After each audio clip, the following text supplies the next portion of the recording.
السلام علیکم۔ ہمارے آخری نبی صلی اللہ علیہ وسلم نے اپنی وفات سے پہلے ان کے صحابیوں کو پہلے سے ہی بتا دیا تھا کہ ان کے جانے کے بعد اس دنیا میں کیا کیا ہونے والا ہے۔ ایک بار حضرت عمر رضی اللہ تعالی ان کے صحابیوں کے ساتھ آپ صلی اللہ علیہ وسلم کے پاس مسجد میں بیٹھے ہوئے تھے کہ اچانک بہت طاقتور اور جمیل آدمی اس مسجد میں داخل ہوا۔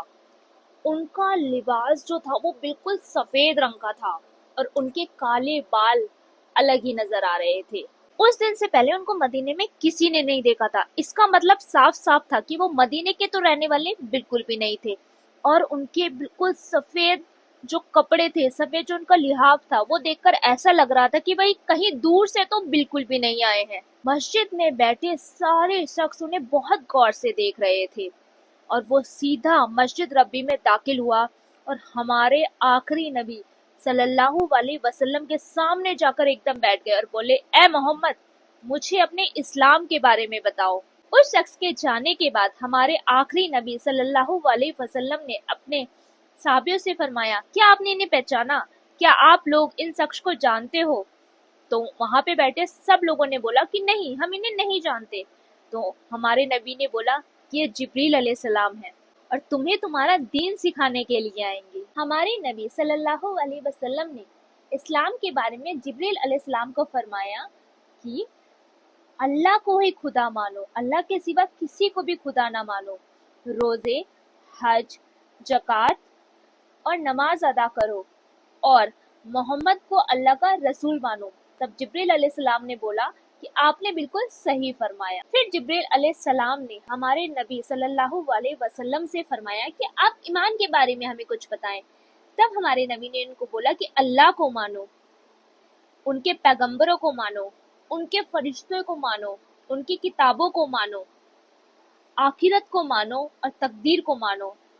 جس پر جبرائیل علیہ السلام نے بولا کہ آپ نے بالکل سچ فرمایا ہے۔ پھر جبریل علیہ السلام نے ہمارے نبی صلی اللہ علیہ وسلم سے احسان کے بارے میں پوچھا۔ پھر جبریل علیہ السلام نے ہمارے نبی سے قیامت یعنی قیامت کا دن کب آئے گا اس بارے میں پوچھا۔ تو ہمارے نبی صلی اللہ علیہ وسلم نے فرمایا کہ جتنا آپ جانتے ہیں میں بھی اتنا ہی جانتا ہوں۔ ہمارے نبی صلی اللہ علیہ وسلم کے کہنے کا مطلب یہ تھا کہ قیامت کا دن تو صرف اللہ کو ہی پتہ ہے، اللہ کے سوا قیامت کے دن کے بارے میں کوئی نہیں جانتا۔ تب جبریل علیہ السلام نے ہمارے نبی سے پوچھا کہ آپ قیامت کے دن کی کچھ نشانیاں بتاؤ۔ اب جتنی بھی باتیں ہوئی اس کا ذکر صلی اللہ علیہ وسلم پہلے ہی کر چکے تھے، کیونکہ یہ واقعہ جو ہوا تھا وہ ہمارے آخری نبی صلی اللہ علیہ وسلم کی وفات سے کچھ عرصہ پہلے ہوا تھا۔ جب سارے قرآن نازل ہو چکے تھے، اس کے بعد ہمارے نبی صلی اللہ علیہ وسلم نے جو قیامت کی نشانیاں بتائی تھی وہ اس سے پہلے کسی کو بھی نہیں پتا تھی، اور ان نشانیوں کا تعارف صحابیوں سے زیادہ ہم سے ہے، کیونکہ جو نشانی ہمارے نبی صلی اللہ علیہ وسلم نے بتائی تھی وہ نشانی صحابیوں نے اپنی زندگی میں پورے ہوتے ہوئے نہیں دیکھی تھی۔ وہ نشانیاں جبرائیل علیہ السلام جو قیامت کی نشانیاں بتا رہے تھے وہ ان صحابیوں کو نہیں، آج کے مسلمانوں کو سکھانے آئے تھے۔ آج کے مسلمانوں کے لیے وہ قیامت کی نشانیاں ہیں۔ ہمارے نبی صلی اللہ علیہ وسلم نے جبریل علیہ السلام کو جواب دیا کہ جب کوئی لونڈی یعنی کہ جب کوئی لڑکی اپنے مالکن کو جنم دے گی تو کتابوں کے مطابق وہ اولادیں اپنے والدین کو غلام سمجھیں گی، اور جب یہ ننگے پیر غریب چرواہے ایک دوسرے سے اونچی عمارتیں بنانے کے لیے مقابلہ کریں گے۔ تب جبرائیل علیہ السلام نے فرمایا کہ بالکل صحیح، آپ نے بالکل صحیح فرمایا، اور آپ نے جو بھی باتیں بتائیں وہ بالکل سچ بتائیں۔ اور وہ یہ سب کہہ کے وہاں سے چلے گئے۔ وہاں سے جانے کے بعد ہمارے نبی صلی اللہ علیہ وسلم نے اپنے صحابہ کو ان کے پیچھے بھیجا کہ جا کے ان کو ڈھونڈ کے لے کے آؤ، لیکن وہ اس کو کہیں بھی نہیں ملے، اور اس کے بعد پوری زندگی میں وہ کبھی بھی نظر نہیں آئے کسی کو بھی۔ ہمارے نبی صلی اللہ علیہ وسلم نے جن ننگے پہر غریب چرواہوں کا ذکر کیا تھا اس زمانے میں ان کو عرب بدو کہا جاتا تھا۔ وہ عرب کے باقی قبیلوں سے دور رہتے تھے، اور وہ اپنے جانوروں کے ساتھ کبھی بھی ایک جگہ نہیں رکتے تھے، بلکہ وہ کھانا بدوشوں کی طرح ایک دوسری جگہ جاتے رہتے تھے اور اس طرح اپنی زندگی گزارتے تھے۔ ایک بہت ہی عجیب بات ہے کہ اس زمانے میں پدو بہت ہی غریب قبیلے سے آتے تھے، عرب کے وہ بہت ہی زیادہ غریب قبیلے سے آتے تھے، اور کچھ حدیثوں کے مطابق ہزاروں سال بعد بھی وہی عرب کے پدو غریب ہی تھے۔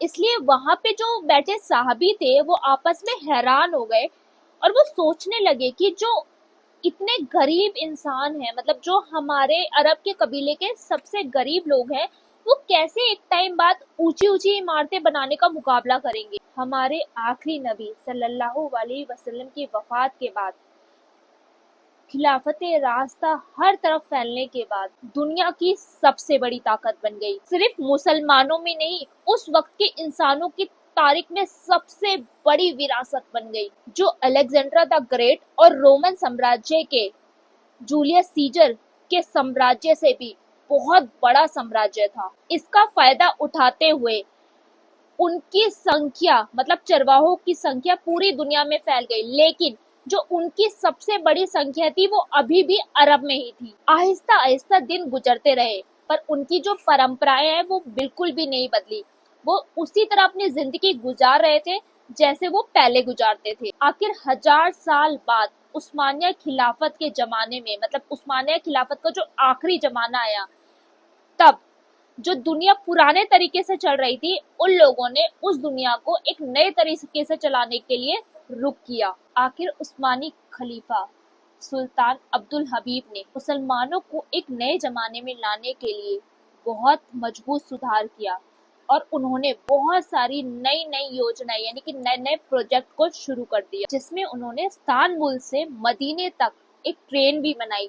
لیکن اس ٹرین کے راستے میں ہمیشہ سے ایک رکاوٹ رہی، وہ تھی یہ چرواہے، کیونکہ یہی چرواہے اب سے بہت سال پہلے 1757 میں 20,000 حاجیوں کو شہید بھی کیا۔ اس کے بعد عثمانیہ سلطنت ان کو بدلنے لگی، ان کی پرمپراؤں کو بدلنے کی کوشش کرنے لگی۔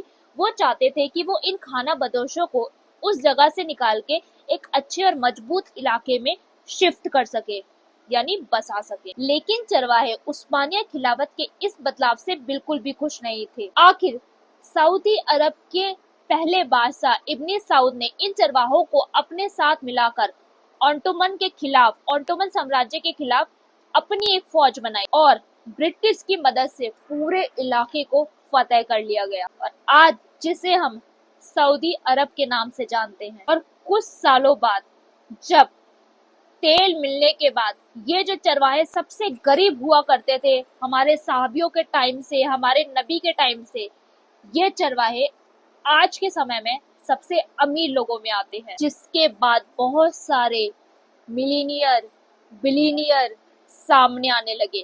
پر کچھ سال بعد ان کو پتا چلا کہ تیل ہمیشہ کے لیے تو نہیں رہنے والا، اور تیل ایک ٹائم ایسا آئے گا کہ تیل ختم ہو جائے گا، اور اس کے بعد جو ان کے ابھی عیش و آرام ہے، وہ جتنے بھی عیش و آرام ہے وہ سب کے سب ختم ہو جائیں گے۔ دبئی کے بادشاہ شیخ محمد بن راشد جو چرواہوں کے قبیلے سے ہیں، انہوں نے اپنے ایک انٹرویو خلیج ٹائم میں کہا تھا کہ انہیں فخر ہوتا ہے کہ وہ چرواہے قبیلے سے آتے ہیں۔ انہوں نے دبئی کو تیل سے نکال کر ٹوریزم اور بزنس کے سیکٹر میں لایا، اور کچھ سالوں بعد ہی آج دبئی ایک بہت اچھے شہروں میں آتا ہے۔ اور پھر کچھ سالوں بعد دنیا کی سب سے لمبی اور اونچی عمارت برج خلیفہ بنائی گئی، جو دبئی میں آتی ہے۔ یہ انسانوں کی بنائی سب سے بڑی عمارت ہے۔ اس سے پہلے، اب سے 4500 سال پہلے، ایجپٹ میں فرعونوں دوارا بنائی گئی دا پیرامڈ آف گیزا انسانوں کی بنائی گئی سب سے بڑی عمارتوں میں آتی تھی، اور دنیا کی سب سے بڑی عمارت ہونے کا خطاب ان کے پاس لگ بھگ 3800 سال تک رہا۔ مطلب فرعونوں کے بعد لگ بھگ 3800 سال تک فرعونوں جیسی اونچی عمارت، یعنی کہ دا پیرامڈ آف گیزا جیسی اونچی عمارت کوئی بھی انسان 3800 سال تک نہیں بنا سکا۔ لیکن لگ بھگ 3800 سال بعد یورپ کے ایک چرچ میں پیرامڈ کا یہ خطاب توڑ دیا گیا۔ اس کے بعد پیرس میں بنا آئیفل ٹاور اور 9/11 کے حملے میں تباہ ہوا دا ورلڈ ٹریڈ سینٹر